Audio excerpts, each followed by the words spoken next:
What's up, YouTube? It is your boy JB, and I am here today with the season finale of Love After Lockup. This is going to be season number 3, episode number 16, I believe this is, and the episode was titled 99 Problems, and the X is 1. Oh God.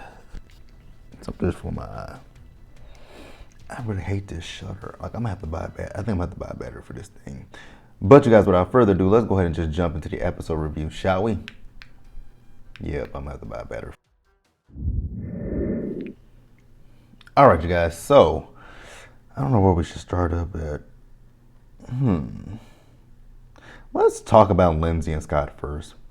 So you guys remember in last week's episode, we left off with Lindsay and Bell, and we figured that Lindsay and Bell had a relationship with each other, and they are in fact girlfriends. They've been together with each other for about 6 years. And I'm just like, oh, so Lindsay didn't tell Scott. And Lindsay, is not, if she tells Scott, it ain't gonna be what Scott thinks it's gonna be, that he would get to have sex with Lindsay and with Bell. Nope. Lindsay has sex with him and Bell, but he is on sleeping with her. She's not gonna sleep with anybody that Bell is sleeping with. That is hey, if that relationship works for them, who am I to say boo, cat, dog, or anything of the sorts? So we also see that it's been 14 days. Remember, Lindsay had to quarantine for 14 days before Miley Grace can go and stay with her. So the 14 days are over with, and her grandmother/mother is dropping Miley Grace off. And, they show Miley Grace her room. And the one thing that I will say about Miley Grace is you can definitely tell that the grandmother has raised her, because although, she doesn't have the room that, she thought she was getting, the room that she does have, she's very appreciative of it, unlike her, selfish ass mother, Lindsay. So then, Lindsay and her grandmother are talking about, Miley Grace, and they just want for her to be, there to be some stability in her life, which I think that is 100% true. That's what she needs, stability. If Lindsay can't provide it, then grandma might have to, provide it for her however much longer, she's around.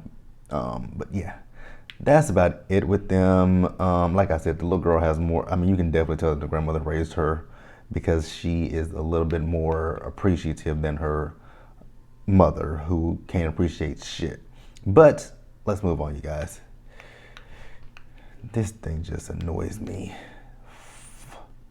I'm just gonna toss it.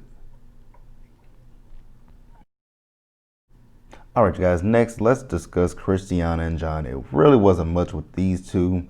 John said that Christiana woke him up, to tell him that it's time for her to go turn herself in. Now, the thing that I could not get past in this scene with Christiana and John, and to know me, is to know that I'm a horror film fanatic. I love horror films, but I just could not get with that living room. Oh my God. Because I was looking at the wall and I'm like, wait a minute. Those are hockey masks. And then I went deeper and I said, wait a minute. Those are hockey masks of Jason. Those are all Jason masks.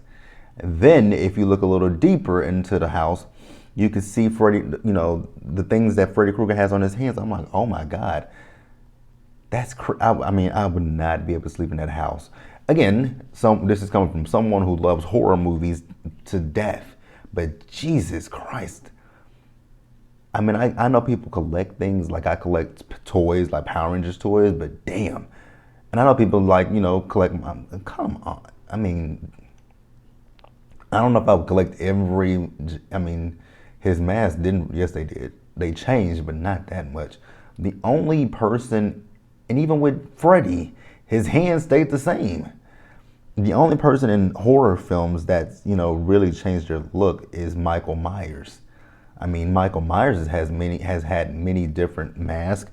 Like, I can understand if he had the Michael Myers mask. He also had a Freddy Krueger pop. Now that one was kind of cool. I will give him that. The pop was cool, but them fucking masks, I'm like, dude. Okay, you're a little weird. You're weirder than I thought you were. And I thought you were weird already because you are not a Native American. You can grow your stringy ass hair, but you're still not Native American. You're not 1/4, 1/5, 1/3, 1/2, 1%. you're not Native American. You're just pretending. So then, we do see them, and Christiana, him, and her sister Tara, I think that's her name. They're heading to take her to the jail, and it was just a somber ride. So at the end of the episode, we did find out about her. So Christiana is in jail for 11 months, and it said that John is planning the next ceremony. Ew. No, thank you. I'm good on that one. We TV, don't bring them back. Please and thank you. Let's move on, please. Oh, God, this thing is irritating the shit out of my spirit.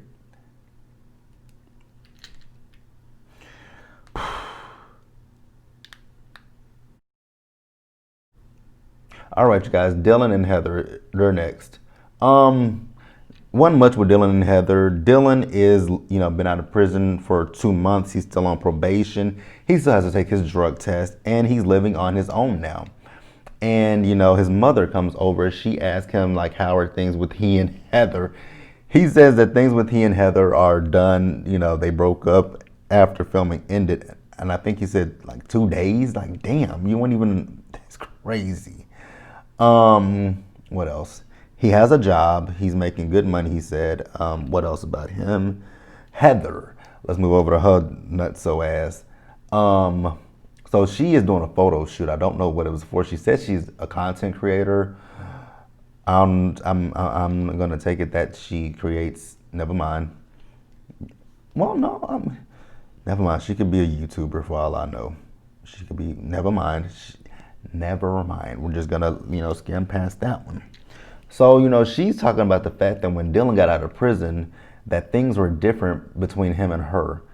And I'm like, you think? But then she wanted to say it's all on Dylan. I'm like, oh no, Heather, that is what you're not gonna do. You cannot place this on Dylan. That, my dear, was on you and solely on you.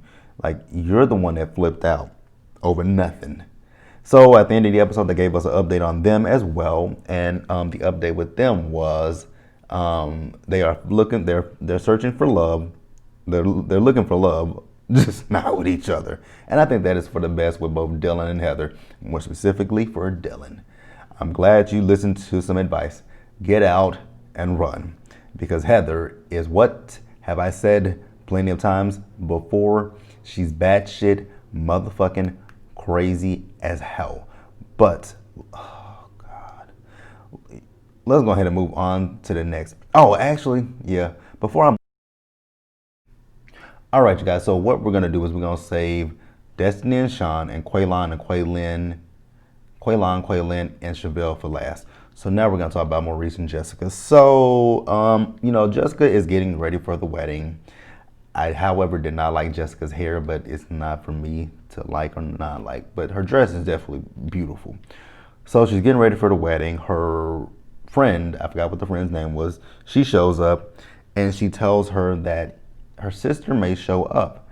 And she's like, are you sure? She's like, yeah. She's like, my mom told her about me and Maurice getting married. And she also mentioned that we are having a baby, so she might show up. And we see Jessica's dad. So Jessica's dad, he goes over to, meet Maurice's family. Maurice's family is nothing like what he depicted to us. I mean, I'd expected him to be like ghetto, country, but they really didn't seem that way. So then, like I said, Jessica's dad met the family. And then when Jessica's getting ready, her sister Jennifer does show up. And they look exactly alike. Like, I'm like, wow, the genes are strong in your family. And, they talk, they hug each other. Then we see Maurice and his boys, his cousin and his homie, and they're heading to the wedding, but these fools have run out of gas. So then we later see Maurice, he finally made it to the wedding. And the one thing that I will say is that suit was not, it was something about that suit that I just didn't like.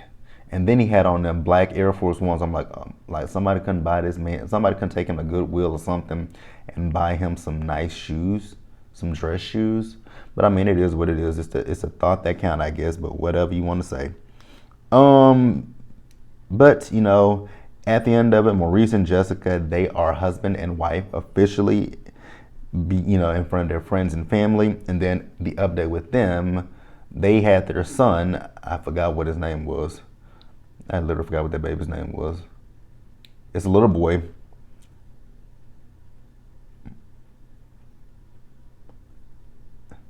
I mean, the spelling was ghetto. The spelling of his name was ghetto, but I knew what the name was. I could pronounce it, but the spelling was just ghetto because it was M-I apostrophe. Is it Michael? Malik. His name is Malik. That's what it is. It's Malik. The spelling was just so ghetto. The spelling. It's Malik. It's M-I apostrophe L-I-Q. I think that's what it is. Jessica, you are a white woman. Why can't you just give him the actual spelling? Okay. You just want to be down with the cause. It's cool, girl. Let's move on. But congratulations to Jessica, Maurice, and little baby Malik. Terrible spelling for that baby's name. But again, got it. Let's move on. I gotta go buy a battery for this damn thing today. Before I do put.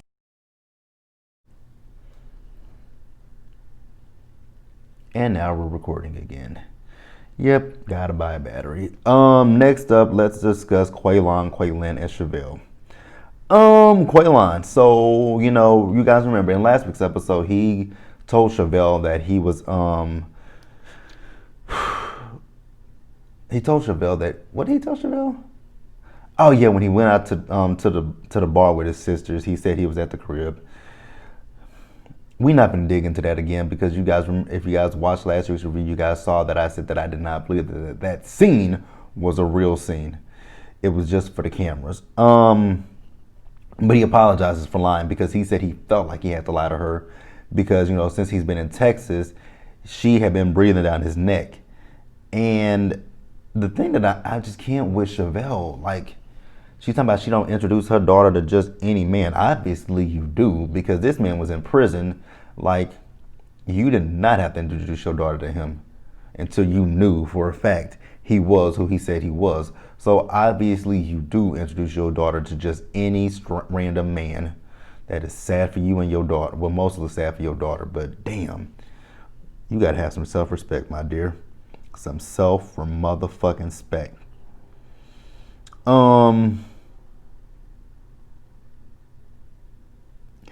And she's talking about how she wants to get married. Now, the one thing that I will say, you cannot rush marriage. If you go into a marriage for all the wrong reasons, the marriage is doomed to fail. And I think, with Chevelle, she just wants to be married for all the wrong reasons. I think she wants to be married for the status. I think she wants to be married for the ring and to say that she is married. Like, you can't rush a person to be married. And this man is not ready to be married. So then we see her talking to her mother and they're baking cookies. I think those were Toll House cookies. And, she's talking about, the fact that when it comes down to Quaylon, she doesn't talk to him nearly as much as she did when he was in prison. Okay, what did you expect? The man was in prison. Where the hell was he gonna go? He couldn't move around freely, but now that he's out of prison, he can move around freely. I'm pretty sure your communication is not the best. Like, the man is free. He's gonna do what he wants to do. Chevelle is just, her expectations are just very, very high for someone's expectations who should be pretty, I'm not gonna say low, but they should be average. And then she's talking about, the man did a 360. No, Chevelle, it's not a 360. You do realize that a 360 is a complete circle, right? So if he did a 360 from what he was in prison, that means he just came back full circle to where he was before. So if he was calling you all the time while he was in prison, then he came right back. He came out of prison and he's still doing the same thing, calling you all the time. No, what he has done is he's done a 180. He's done a 180. He's not done a 360. That one right there annoys me when people say somebody did a complete 360. Like, you guys know, mathematics, I'm not even the best with math, but I did remember that a 360 is a circle. So, like I said, she was talking to her mama. Her mama made some sense besides that terrible color of lipstick she wears. I don't know who told that woman that gold is for her. When she goes to the store and buy that shit, they should hide it. They should tell her it's been discontinued because it's just not the good look for her. But she made some sense about Quaylin, that he's been in jail for so long. And I mean, what do you expect from this man? That's my problem with her. Like, she just has such high expectations. Your expectations should not be that high. I don't know why you expected to get a ring. And that's what her issue is. She wants a ring more than anything. Girl, go buy one. Love yourself first. So then we see Quaylin. He's back in Kansas City, and then, he goes to the house. Chevelle, she's all smiles. You see all them teeth. And, they sit down, have a conversation, and Quaylin basically told her that he is not ready for marriage yet. And that was the update at the end of the episode, that she still has yet to get that ring.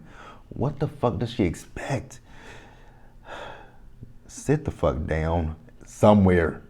Shovel, as Nikki Star calls her, shovel. I can't get past her calling that girl shovel. Shovel. God damn this damn fucking thing. I'm about to throw this motherfucker in about 5 seconds. Fuck it. All right, and then let's wrap up with the dumbest couple of this show. Destiny and Shawn. Honestly, I don't need my notes for this one. Actually, I don't need my notes for this. So, you guys remember, Kelly, Destiny, and Shawn were meeting up for them to discuss with Kelly that they're engaged. Should we give them a round of applause? Maybe, maybe not. I'm going to just give them let's give them a round of applause. You're engaged. We don't care. So, my whole issue with this entire scene was Destiny and Shawn. Kelly, I was cool with Kelly. Kelly came in there. You can see that Kelly, I don't know if Kelly, I'm thinking Kelly actually overheard Destiny. I really do believe Kelly overheard her talking shit about her when she sat down. Because Kelly kind of sat down with the attitude. And that's why I said Kelly, I think Kelly heard some of what Destiny was saying. So they're talking. And Destiny is once again on this thing of that Kelly doesn't need to be having communication with Shawn. Your kids are old enough to call him. Even if the kids are old enough to call him, they're still her kids. Like, I don't give a fuck how old the kids are. If she wants to talk to the father of her 6 kids, she has every right to do that, you dumbass. Like, that's what gets on my... She is so fucking stupid. And then I just, somebody in my comment section last week left me a comment saying that Destiny has 5 kids of her own. I feel bad for those kids. Really do. But, she's talking about she doesn't need to communicate with him. Yes, she does. Like, so here's a little tidbit for your dumb ass. Their kids are in school. When it comes down to if you have to do stuff, if you have to sign off for your kids to do something at school, they typically want both parents to sign off for it, or say they have a parent-teacher conference.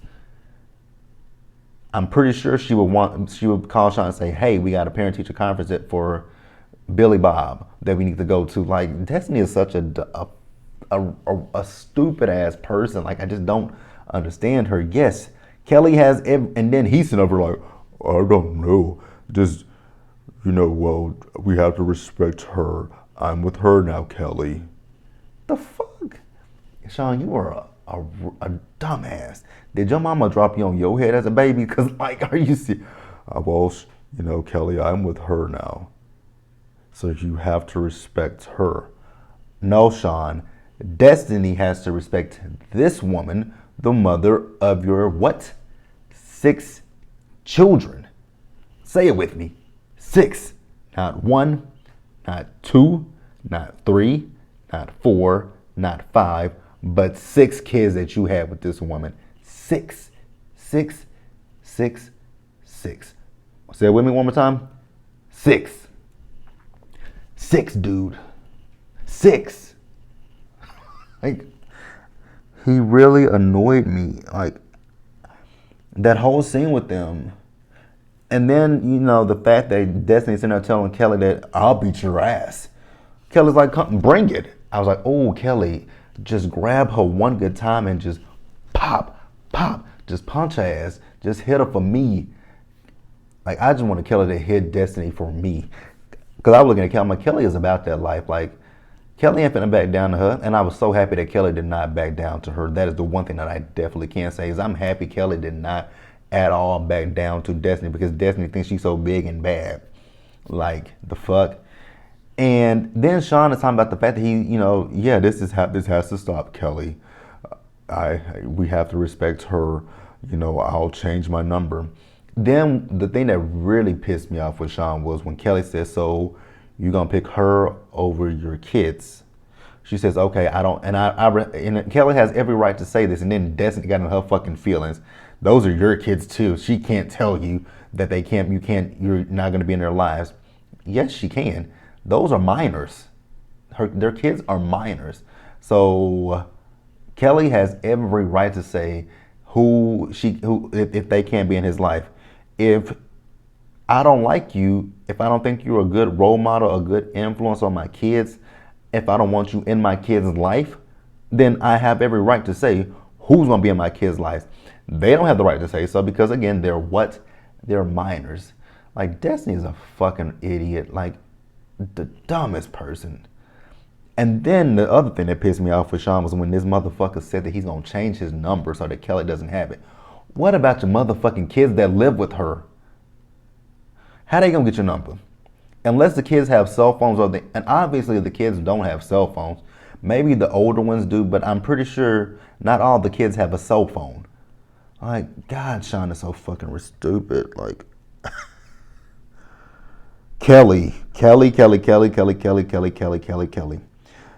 I have one suggestion for you, my friend. You want to know what that suggestion is? Ask WeTV for this footage of this show. Once you get the footage, go get a lawyer. You might be asking me, why would I get a lawyer? The reason why you want to go get a lawyer is because you want to go to court. Not small claims court, not Judge Judy. You want to go to, see, child support. Get child support on that fucking fool. If he got enough money to spend on this broad, with her fucked up ass, I'm talking about that in just a second. If he got enough money to spend on this woman, take this fool to court. Get child support on him. Because how the fuck you spending this money? How the fuck did you spend the money on that ring for Destiny, but you had your motherfucking daughter in Plato's fucking closet, which is a thrift store, which means that is clothes that someone sold to them, and your daughter is wearing somebody else's hand-me-downs. Now, no offense to anybody who shops at Plato's Closet or Goodwill, because I used to work for Goodwill at one point in time. Nothing's wrong with it, because I bought some clothes from Goodwill. Nothing's wrong with that. But I was an adult when I bought my clothes from Goodwill, because they actually have really good clothing. Really good clothes. Despite what people might think about Goodwill and all that kind of stuff, Goodwill, Salvation Army and all that stuff, despite what people think about them, because they won't, the thing is, when it comes to stores like that, like Goodwill and Plato's Closet and things like that, consignment stores, they won't put, if you donate some stuff to them and it's stuff that they can't use, like if it's torn, ripped, anything like that, unless if the pants are denim distressed, they're not gonna put anything out that you won't put anything out that you wouldn't wear. So nothing wrong with it, but I just feel some type of way about him taking his daughter there, but he's sitting here buying this ring for this idiot. And then the fact that she called Kelly ugly, I'm like, Destiny, you are the last person to call anybody ugly with them thumb-sucking teeth you got. You got them thumb-sucking ass teeth. Then at the end of the episode, she took a pregnancy test. I don't know if she's pregnant. I hope she's not. Good God, spare a child on that. Spare anybody from having to spawn a child with that. Ugh. All right, you guys, that is going to wrap it up for Love After Lockup for me. Life After Lockup returns next Friday. And I will see you guys then. But in the meantime, let me know in the comment section what you guys thought about this episode. So leave your comments, subscribe to the channel, hit that bell notification button so you guys are aware of when I drop anything else. Share this video, and until the next one, you guys, do me a big solid favor out there. Stay safe, take care of yourselves, wash your hands, wear your mask, and socially distance. And until the next time, you guys, I'll see you guys later. Bye. Well, we ain't saying bye just